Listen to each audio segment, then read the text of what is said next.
En exagérant un brin, si je veux étouffer la contestation, il faudrait que je trouve une solution. La totale. Une attaque ciblée, par surprise et qui tétanise l'adversaire. Pierre-Olivier Zappa. Salut, Pierre-Olivier. Salut, Richard. Est-ce que ça t'inquiète, toi, l'intelligence artificielle, ou ça te stimule? Je te dirais que ça me stimule. L'innovation. Écoute, l'être humain a toujours trouvé une façon d'instrumentaliser la technique, la technologie au profit de certaines avancées positives. Et je suis persuadé qu'on va réussir à relever ce défi-là, puis que ce soit au service du bien commun. T'es un optimiste, toi, finalement. Hein? J'essaie de voir le verre d'eau à moitié plein. Moi, je le vois complètement vide. Écoute, Mark Carney qui parle d'austérité. Écoute, on a entendu le premier ministre aujourd'hui nous dire on va se serrer la ceinture à Ottawa. C'est drôle, hein, parce que quand c'est le temps de faire des dépenses militaires, on se serre pas bien la ceinture. Hein? J'avais envie de te dire, Richard, il était temps qu'on se serre la ceinture. Tout le monde se serre la ceinture en ce moment. Et pendant ce temps-là, la croissance des dépenses du gouvernement fédéral atteint un rythme de 7 7 par année d'augmentation des dépenses dans l'histoire récente. Connais-tu, toi, une famille, un ménage au Québec qui augmente son budget de 7 par année? J'en connais pas beaucoup, Richard. Luc Poirier, peut-être? Peut-être. Okay. Surtout après avoir vendu son terrain à Northvolt. Et j'ai envie de te dire que même les riches et les ultra-riches se serrent la ceinture. Richard, remontons dans ton bon vieux temps. Tu te souviens à l'époque où tu écrivais au Voir? Oui. Cette époque où tu allais au cinéma parallèle regarder un film de Kurosawa ou encore tu finissais ta journée au Shed Café sur Saint-Laurent. Tu te souviens de cette époque-là? Des bons souvenirs, oui. Et le dimanche matin, tu allais faire l'épicerie aux 5 saisons sur Bernard. Et j'appelais ça les 5 voleurs, moi. Ah oui? Parce que c'était cher en maudit, les 5 saisons. C'était cher. Et tu sais que ça a fermé, 5 saisons. C'est un maxi. Exactement. Qui va remplacer les 5 saisons, qui était l'épicerie la plus chère à Outremont, ma chère. Ben oui. C'était une épicerie. Moi, quand je passais devant les 5 saisons, je regardais même pas la vitrine. J'avais peur qu'il sorte et qu'il me demande 10 piastres. Alors, je pensais... Et là, un maxi chez les riches. Un maxi. Écoute, les gens d'Outremont et de Westmount vont voir leur épicerie se transformer, leur épicerie chic, où on retrouve caviar et foie gras, en un maxi. Et c'est le symptôme, Richard, du phénomène où tout le monde se serre la ceinture. On assiste à une dégentrification d'Outremont et du secteur de l'épicerie en général. Écoute, l'Oblat, la maison mère de Provigo et de Maxi, n'ouvre plus de Provigo. Elle n'ouvre que des Maxi. Un Maxi à Outremont, oui. Un Maxi à Rosemont, un Maxi sur la Plaza Saint-Hubert. Pas de stationnement, Richard, pas de bouche de métro à proximité. Oui. Un petit Maxi qui va ouvrir ses portes sur la Plaza Saint-Hubert. Même chose pour métro. On ouvre des Super C à la tonne. On convertit des épiceries métro en Super C.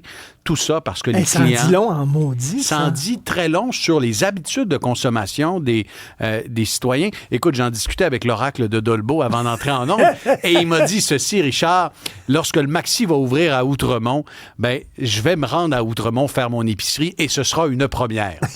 Là, il va y avoir toutes sortes de monde bizarre à Outremont, là. Écoute, et c'est un symptôme plus généralisé d'un comportement qui a changé rapidement au cours des dernières années pour les consommateurs à l'épicerie. Hier, à mon émission « À vos affaires » à LCN, j'ai lancé une idée. Bâtissons une carte interactive des épiceries à rabais, des épiceries où on liquide des aliments partout au Québec. Richard, je suis rentré chez moi. À minuit, j'ai ouvert ma boîte courriel.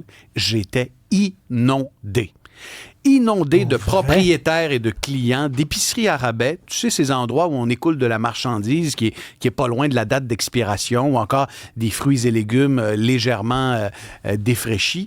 J'ai reçu des centaines d'adresses. J'ai colligé ça. Je me suis couché tard hier soir et j'ai concocté une carte interactive à partir des suggestions des téléspectateurs. Et ce qui m'a étonné, c'est que de Beauharnois à Sherbrooke, en passant par Saguenay, dans l'est du Québec, dans le nord du Québec, il y a désormais des épiceries à rabais qui ont ouvert leurs portes pour la plupart au cours des 3 dernières années. Et ça veut dire une chose, les consommateurs qui étaient peut-être pas prêts à aller acheter un steak qui va expirer dans 3 jours ou encore une boîte de céréales dont la date de péremption date d'il y a 2 jours ou un yogourt qui est borderline, là, les gens sont désormais prêts, avec cette forte inflation qu'on a connue à l'épicerie, à aller dans ces magasins. Est-ce que ça veut dire que les produits maison, là, comme le choix du président, puis Zelle, puis tout ça, ça se vend plus? Ça se vend beaucoup plus. Quand tu regardes les marques maison dans les états financiers des épiceries épiciers, et surtout lorsque les PDG des grandes chaînes donnent des entrevues ou encore partagent leur point de vue avec les analystes financiers, ils le disent. Les marques maison, ça pogne. Les marques de valeur, c'est également très en demande. Et j'ai donc colligé, Richard, toutes les adresses des épiceries à rabais. Parce que tu as plein de temps. Vers minuit et demi hier soir, j'avais du temps. Tout le monde dormait à la maison. Ça va de Liquidation Marie, qui est une chaîne qui connaît un essor fulgurant dans le Grand Montréal, qui ouvre des magasins. Escompte Saint-Jean, qui est un pionnier sur la rive sud de Montréal, où tu vas retrouver des barquettes de fraises à moins d'$1, ce que tu ne trouveras pas ailleurs. Ces épiciers-là rachètent des stocks. À moins d'$1. À moins d'$1. Et ces épiciers-là, la stratégie est simple. Walmart a trop de palettes de chocolat. Un moment donné, ils doivent les écouler. Ils envoient ça dans des circuits de distribution et ça se ramasse dans des épiceries à rabais. Et l'adresse, elle est simple à consulter. J'ai mis ça en ligne cette nuit, Richard. tvanouvelle.ca/épicerie à rabais. tvanouvelle.ca/épicerie à rabais. Et là, tu as une carte interactive. C'est une sacrée bonne idée. Et je me suis dit, vraiment? Ensemble, puis je vais la mettre à jour pendant les prochains jours là, avec les suggestions des gens. J'ai des gens de la Beauce qui m'ont écrit, de Victoriaville. Les gens de chez Boom Liquidation m'ont écrit où il y a de l'alimentation. Donc, les téléspectateurs ont été interpellés par ce que j'ai lancé. Et ça traduit vraiment cette tendance lourde dans le monde de l'épicerie où on oublie les 5 saisons. On oublie les grandes chaînes comme Métro et Provigo et on se rabat vers des options à plus petit prix. Écoute, donc, il va y avoir Outremont ma chère, Outremont cachère, puis Outremont pas cher. Toi, Richard, je sais que tu m'as dit hier que Sophie cuisinait, Richard. Oui. Est-ce que Sophie va aller chez... Est-ce qu'elle a changé ses comportements à l'épicerie? Oui. Oh non, écoute, nous autres, on est contents que Maxi soit là plutôt que les 5 voleurs. Hey, tu sais que Maxi... Elle va aller chercher sa moutarde pour son lapin à la moutarde qui est excellent. Tu sais, Maxi vend des vêtements également avec Joe Fresh. Okay. Dans une forte proportion des maxis, il y a un espace où il y a des vêtements qui sont vendus et on a vu qu'il y avait une augmentation des ventes dans ce segment-là parce que les gens, au lieu d'acheter des vêtements plus chers, vont se tourner vers des alternatives plus abordables, donc des vêtements Joe Fresh. Et l'autre fois, j'étais au Maxi, puis il y avait des chaussettes Maxi, Richard. Des chaussettes avec le logo Maxi. Avec le logo. Donc, Maxi a désormais de la merch, a de la marchandise à son effigie. Mais, tu sais, il me semble que tu te promènes avec une marque parce que, tu sais, c'est comme, wow, tu te promènes avec une marque, je sais pas, le crocodile de Lacoste. De Lacoste, tu sais. Là, je sais pas, tu te promenais avec, Maxi, c'est rendu comme, J'en ai acheté, Richard.